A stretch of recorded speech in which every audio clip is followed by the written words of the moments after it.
You, John Fitzgerald Kennedy, do solemnly swear. I, John Fitzgerald Kennedy, do solemnly swear. That you will faithfully execute the office of President of the United States. That I will faithfully execute the office of President of the United States. And will, to the best of your ability. And will, to the best of my ability. Preserve, protect, and defend the Constitution of the United States. Preserve, protect, and defend the Constitution of the United States. So help you God. So help me God.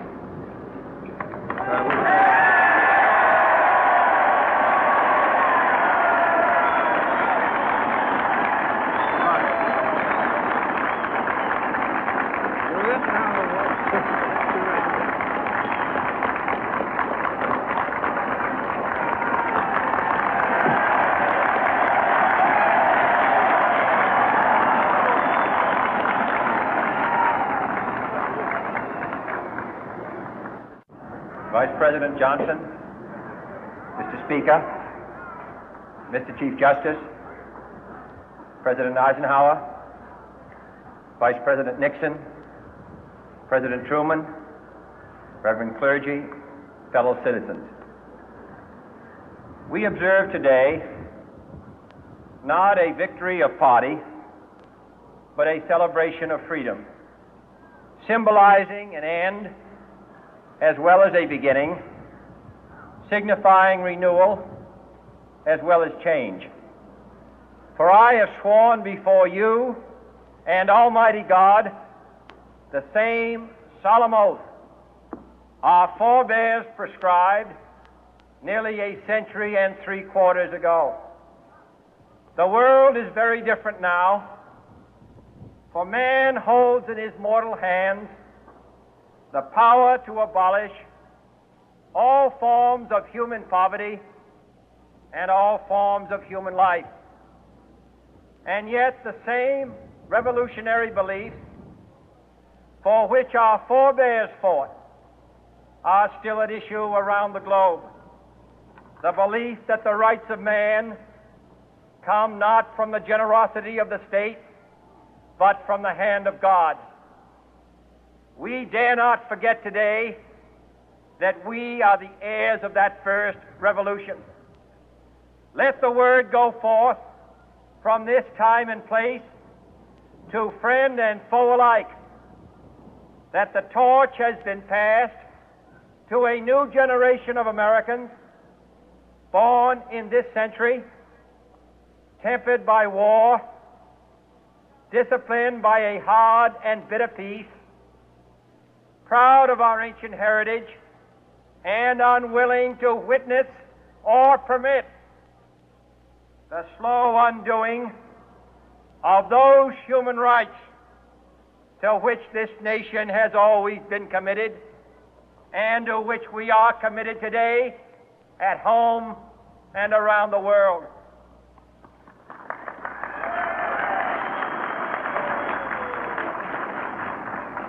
Let every nation know, whether it wishes us well or ill, that we shall pay any price, bear any burden, meet any hardship, support any friend, oppose any foe to assure the survival and the success of liberty.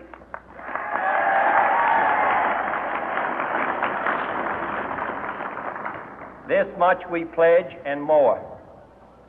To those old allies whose cultural and spiritual origins we share, we pledge the loyalty of faithful friends. United, there is little we cannot do in a host of cooperative ventures. Divided, there is little we can do, for we dare not meet a powerful challenge at odds and split asunder. To those new states whom we welcome to the ranks of the free, we pledge our word that one form of colonial control shall not have passed away, merely to be replaced by a far more iron tyranny. We shall not always expect to find them supporting our view, but we shall always hope to find them strongly supporting their own freedom, and to remember that in the past, those who foolishly sought power by riding the back of the tiger ended up inside.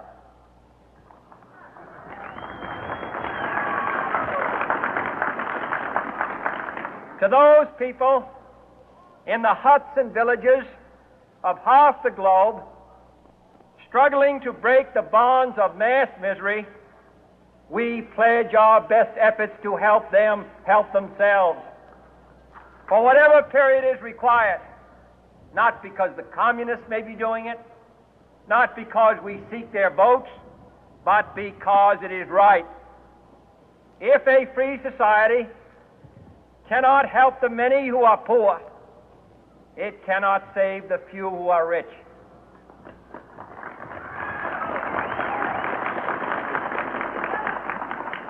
To our sister republics south of our border, we offer a special pledge to convert our good words into good deeds, in a new alliance for progress, to assist free men and free governments in casting off the chains of poverty. But this peaceful revolution of hope cannot become the prey of hostile powers. Let all our neighbors know that we shall join with them to oppose aggression or subversion anywhere in the Americas. And let every other power know that this hemisphere intends to remain the master of its own house.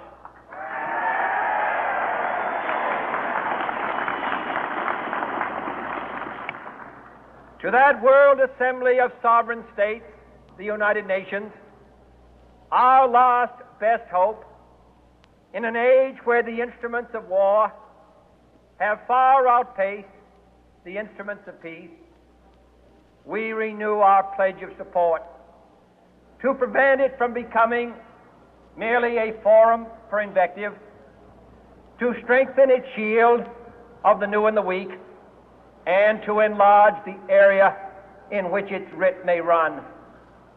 Finally, to those nations who would make themselves our adversary, we offer not a pledge, but a request that both sides begin anew the quest for peace.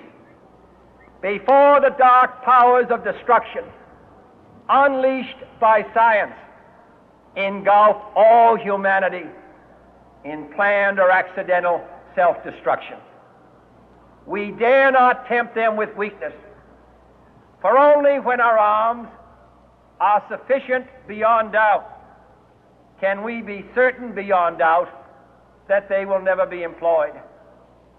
But neither can two great and powerful groups of nations take comfort from our present course, both sides overburdened by the cost of modern weapons, both rightly alarmed by the steady spread of the deadly atom, yet both racing to alter that uncertain balance of terror that stays the hand of mankind's final war.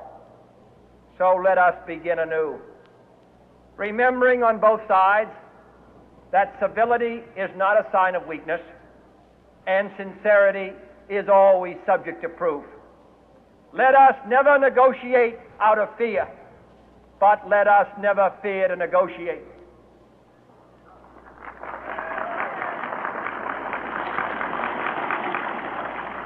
Let both sides explore what problems unite us, instead of belaboring those problems which divide us.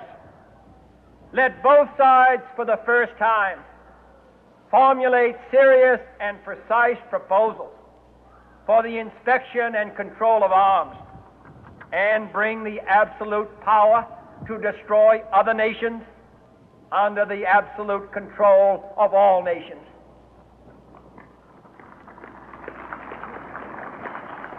Let both sides seek to invoke the wonders of science instead of its terrors. Together, let us explore the stars, conquer the deserts, eradicate disease, tap the ocean depth, and encourage the arts and commerce. Let both sides unite to heed in all corners of the earth the command of Isaiah to undo the heavy burden and let the oppressed go free.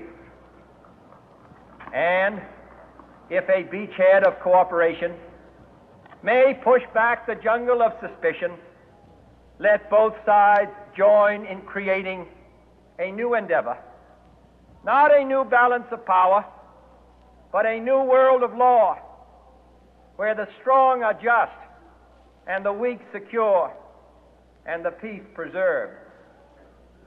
All this will not be finished in the first 100 days, nor will it be finished in the first 1,000 days, nor in the life of this administration, nor even perhaps in our lifetime on this planet. But let us begin.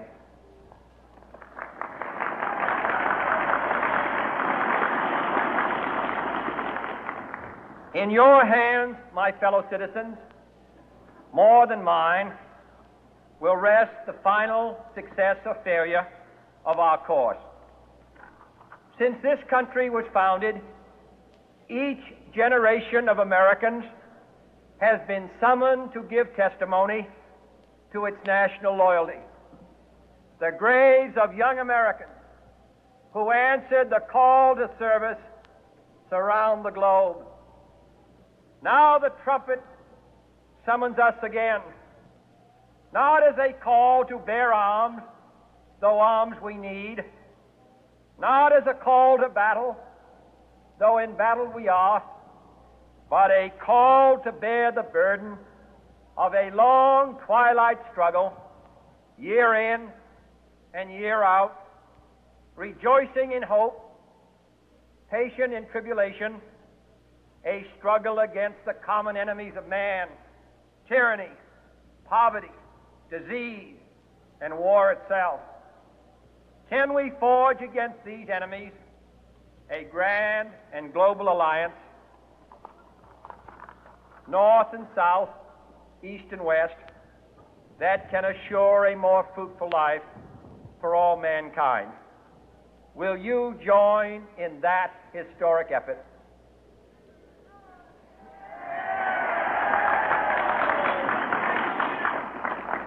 In the long history of the world, only a few generations have been granted the role of defending freedom in its hour of maximum danger. I do not shrink from this responsibility. I welcome it.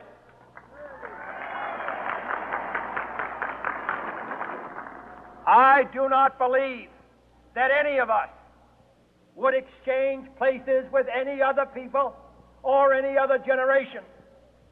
The energy, the faith, the devotion which we bring to this endeavor will light our country and all who serve it.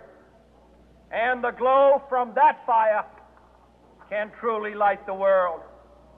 And so, my fellow Americans, ask not what your country can do for you, ask what you can do for your country.